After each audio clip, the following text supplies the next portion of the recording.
आज है 23 मार्च 2024 दिन शनिवार। Welcome back to clean news MP. चलिए देखते हैं मध्य प्रदेश की 25 फटाफट बड़ी खबरों को। इससे पहले आप न्यूज को कहां से देख रहे हैं हमें कमेंट में बताना बिल्कुल ना भूलें।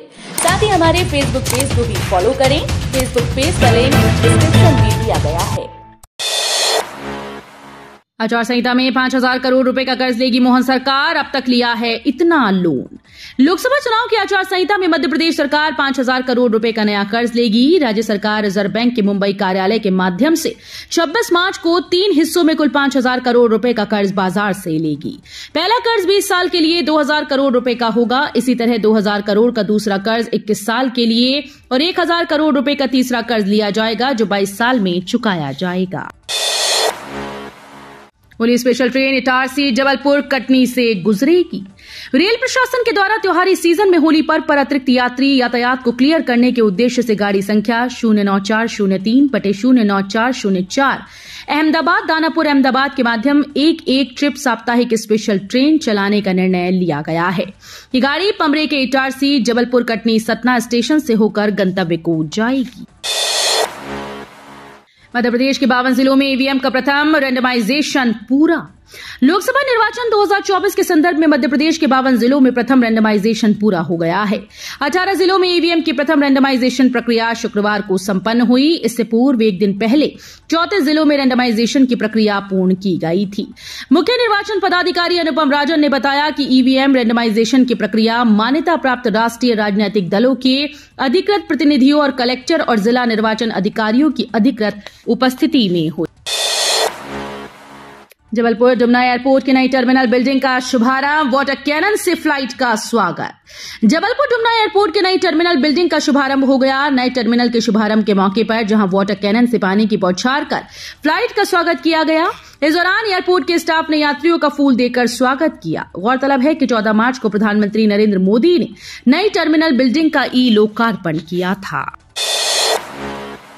साफ हो रही कांग्रेस की दुकान, सीएम मोहन यादव का कांग्रेस पर बड़ा हमला। मुख्यमंत्री मोहन यादव ने कांग्रेस पर निशाना साधा। उन्होंने कहा कि अब कांग्रेस की दुकान खाली हो रही है। हर रोज कांग्रेस के लोग भाजपा में आ रहे हैं पर हम भी छांट कर ले रहे हैं। साथ ही आप पर भी हमला करते हुए कहा कि उनके मंत्री और अब मुख्यमंत्री भी अंदर हो गए, इस्तीफा नहीं दे रहे। रस्सी जल गई पर ऐंठ नहीं गई, बेईमान की जगह जेल में है। जमीन अधिग्रहण के विरोध में खुड़ैल तहसील मुख्यालय पर किसान आज देंगे धरना। खुड़ैल तहसील मुख्यालय पर रिंग रोड और इंदौर बुधनी रेल लाइन जमीन अधिग्रहण के विरोध में किसान विरोध प्रदर्शन करेंगे। आज 23 मार्च को सुबह 11 बजे से प्रभावित किसान धरना देंगे। इसमें पूरे इंदौर जिले के किसान शामिल होंगे। पूर्वी और पश्चिमी रिंग रोड के लिए अधिग्रहित की जाने वाली जमीन के मुआवजे को लेकर किसान लगातार विरोध कर रहे हैं। शतचंडी यज्ञ में शामिल होने उज्जैन आ सकते हैं यूपी के सीएम योगी आदित्यनाथ। 31 मार्च से शुरू होगा आयोजन। अप्रैल माह की शुरुआत में उत्तर प्रदेश के मुख्यमंत्री और अखिल भारतीय नाथ संप्रदाय के अध्यक्ष योगी आदित्यनाथ धार्मिक नगरी उज्जैन आ सकते हैं। भ्रतरी गुफा के महंत योगी पीर रामनाथ महाराज ने उत्तर प्रदेश पहुंचकर योगी आदित्यनाथ को उज्जैन में आयोजित बगलामुखी मंदिर के 5वें स्थापना दिवस पर आयोजित शतचंडी महायज्ञ में शामिल होने का निमंत्रण दिया। नर्मदा नदी के घटते प्रवाह से इंदौर के सामने खड़ी हो सकती है जल संकट की बड़ी चुनौती। मध्य प्रदेश की आर्थिक राजधानी और एक विकासशील नगर के रूप में मानी जाती है, लेकिन आने वाले समय में यहां जल प्रबंधन एक महत्वपूर्ण चुनौती बन सकता है।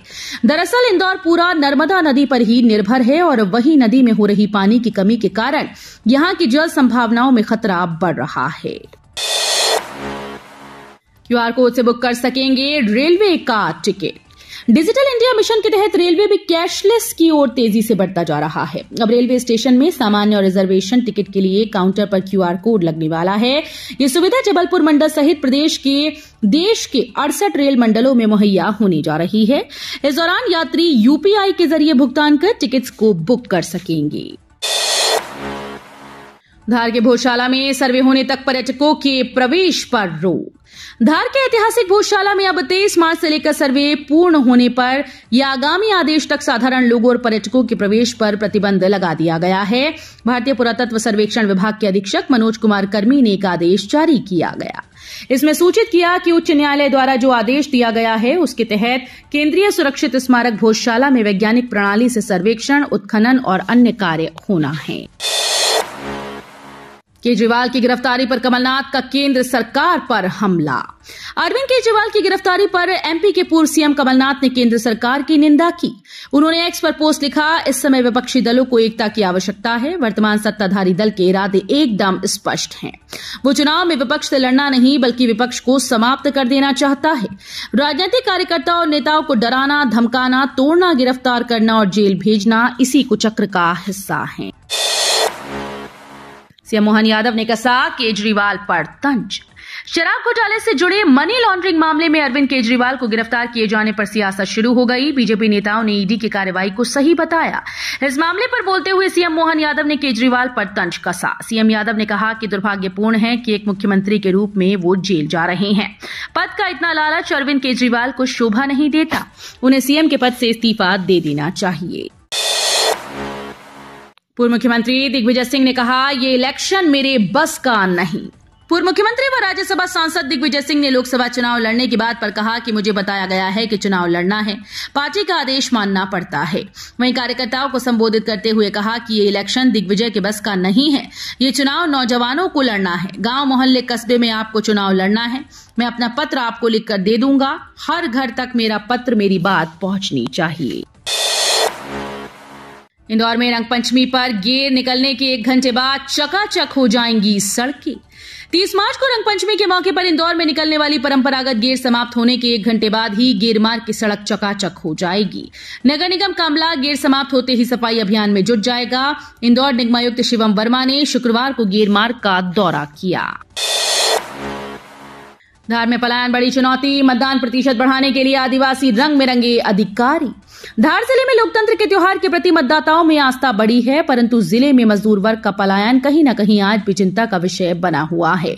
मजदूरों को मतदान वाले दिन समय पर अपने मूल गांव लाकर मतदान करवाना प्रशासन के सामने एक बड़ी चुनौती रहा है। इस बार लोकसभा चुनाव में मजदूरों द्वारा 100% मतदान हो। पूर्व सीएम शिवराज, वीडी शर्मा, भूपेंद्र सिंह को राहत। मानहानि मामले में 2 अप्रैल को सुनवाई। एमपी एमएलए स्पेशल कोर्ट में पूर्व सीएम शिवराज, वीडी शर्मा और भूपेंद्र सिंह को फिलहाल हाजिरी माफी दे दी गई। विशेष न्यायाधीश विश्वेश्वरी मिश्रा ने शुक्रवार को तीनों की ओर उपस्थित हुए अधिवक्ताओं को सुना। साथ ही उनकी ओर से प्रस्तुत हाजिरी माफी के आवेदनों पर विचार किया, जिसके बाद लोकसभा चुनाव के मद्देनजर आगामी सुनवाई तिथि 7 जून तक तीनों नेताओं को व्यक्तिगत हाजिरी माफी संबंधी अंतरिम राहत दे दी गई। दिग्गी बोली, ये चुनाव में हिंदू मुसलमान करते हैं। वीडी का पलटवार, धार्मिक भेदभाव का आरोप, कोर्ट की अवमानना। धार स्थित भोजशाला के शुक्रवार से शुरू हुए एएसआई के सर्वे पर सियासत तेज हो गई। पूर्व सीएम दिग्विजय सिंह ने भाजपा पर निशाना साधते हुए कहा कि हर चुनाव में हिंदू मुसलमान करते हैं। इस पर प्रदेश भाजपा अध्यक्ष वीडी शर्मा ने पलटवार करते हुए कहा कि इस मामले में धार्मिक भेदभाव का आरोप लगाना कोर्ट की अवमानना है। कक्षा 10 की उत्तर पुस्तिका में मिला 100 रुपए का नोट, लिखा था, सर मुझे पास कर देना। दमोह के एक्सीलेंस स्कूल में कक्षा 10 और कक्षा 12 बोर्ड परीक्षाओं की उत्तर पुस्तिकाओं का मूल्यांकन चल रहा है। शिक्षकों को उत्तर पुस्तिकाओं में तरह तरह के कमेंट्स तो मिलते रहते हैं, लेकिन कक्षा 10 के एक छात्र के उत्तर पुस्तिका में 100 रुपए का नोट मिला। इसे देख शिक्षक हैरान हो गए। संबंधित छात्र ने कमेंट भी लिखा था। उसने लिखा था कि सर कृपया मुझे पास कर देना। शिक्षक ने तत्काल इसकी जानकारी मुख्य मूल्यांकनकर्ता को दी। ये सुनकर वहां मौजूद अन्य शिक्षकों की भी हंसी छूट गई। 10वीं और 12वीं बोर्ड परीक्षाओं की 76,000 कॉपीज का मूल्यांकन अभी बाकी। माध्यमिक शिक्षा मंडल की बोर्ड परीक्षा के साथ ही 22 फरवरी से कॉपीज का मूल्यांकन कार्य भी शुरू हो गया था।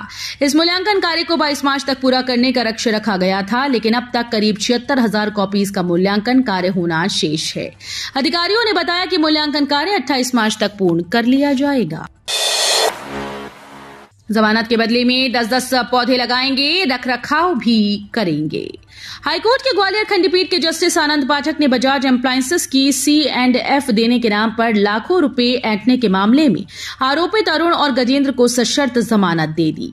जस्टिस पाठक ने स्पष्ट रूप से निर्देश देते हुए कहा कि 50-50 हजार के निजी बेल बॉन्ड के अलावा दोनों आरोपितों को सिरोल पहाड़ी पर 10-10 फलदायक या नीम पीपल जैसे पौधे लगाकर उनके पोषण की जिम्मेदारी लेनी होगी। कभी पटियाबाजी के लिए मशहूर था भोपाल, अब रमजान में सारी रात रहता है गुलजार। भोपाल शहर की पटियाबाजी कभी दुनिया भर में मशहूर हुआ करती थी। सियासत से लेकर कारोबारी और दोस्ताना रिश्ते निभाई भी शहर में पटियों पर ही पूरा हुआ करती थी। कालांतर में ये संस्कृति खत्म तो हो गई, लेकिन अब सारी रात की जगाई और बंद बाजारों की दुकानों पर बैठकर बातों के लंबे सिलसिले अब भी बदस्तूर जारी हैं। इसी नजरिए के चलते रमजान महीने के दौरान शहर के बाजार सारी रात गुलजार दिखाई देते हैं। खरीद फरोख्त, तफरीह, खानपान से लेकर रत जगह के किस्से अब बाजारों में पूरे होते दिखाई देते हैं। मंडला में सीएम मोहन यादव ने कहा, कांग्रेस के लोग भाजपा में आ रहे पर हम छांट कर ले रहे। शुक्रवार को मुख्यमंत्री डॉक्टर मोहन यादव का मंडला आगमन हुआ। वे यहां भाजपा के लोकसभा प्रत्याशी फग्गन सिंह कुलस्ते के समर्थन में नामांकन दाखिल कराने पहुंचे। इसके पूर्व उन्होंने जेल ग्राउंड के पास सभा को संबोधित करते हुए कहा कि अयोध्या से अरब तक भगवान श्री राम सनातन संस्कृति सर्वे भवन्तु सुखिनः के 24 घंटे मेहनत कर वैदिक काल का विचार जन जन तक पहुंचा रहे हैं। बीजेडी बीजेपी में नहीं होगा गठबंधन, अलग अलग लड़ेंगे चुनाव। उड़ीसा में बीजेपी ने बड़ा ऐलान किया। प्रदेश अध्यक्ष मनमोहन सामल ने बताया कि बीजेपी आगामी लोकसभा और विधानसभा चुनाव अकेले लड़ेगी। उन्होंने कहा कि विगत 10 वर्षों से बीजेडी अनेक राष्ट्रीय महत्व के प्रसंगों को समर्थन देती आई है। इसके लिए हम उनका आभार करते हैं, लेकिन आज उड़ीसा में मोदी सरकार की कई योजनाएं जमीन पर नहीं पहुंच पा रही। इसलिए बीजेपी ने फैसला लिया है कि इस बार चुनाव अकेले लड़ेगी। सीबीएसई ने 20 स्कूल्स पर लिया कड़ा एक्शन। 17 की मान्यता रद्द, 3 को किया डाउनग्रेड। हाल ही में सीबीएसई ने कई स्कूल्स का चोरी छुपे इंस्पेक्शन किया था, जिसमें ये पाया गया कि कई स्कूल ऐसे हैं जो गाइडलाइंस को फॉलो न करते हुए कई अनौपचारिक एक्टिविटी कर रहे थे। जांच के बाद सीबीएसई द्वारा इन स्कूल्स को स्कूल का एफिलिएशन कैंसिल कर दिया गया और कई स्कूल्स को डाउनग्रेड भी कर दिया गया है। अगले साल तक सौर तूफान मचा सकता है तबाही। मोबाइल वाईफाई नेटवर्क पर सबसे ज्यादा असर।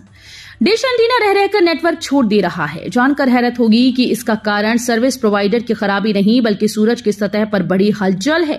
सूरज पर लगातार विस्फोट हो रहे हैं। इससे लाखों किलोमीटर ऊंची ज्वालाएं, हानिकारक विकिरण और चार्ज पार्टिकल सौर मंडल में फैल रहे हैं।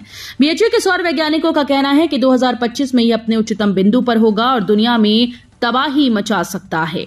सूरज के L1 पॉइंट पर स्थापित भारत के आदित्य ने सूरज की सतह पर उठ रहे तूफान का अध्ययन शुरू कर दिया। तो ये थी आज की 25 फटाफट बड़ी खबरें। अगर आपको न्यूज पसंद आई हो तो वीडियो को लाइक और शेयर जरूर करें। धन्यवाद।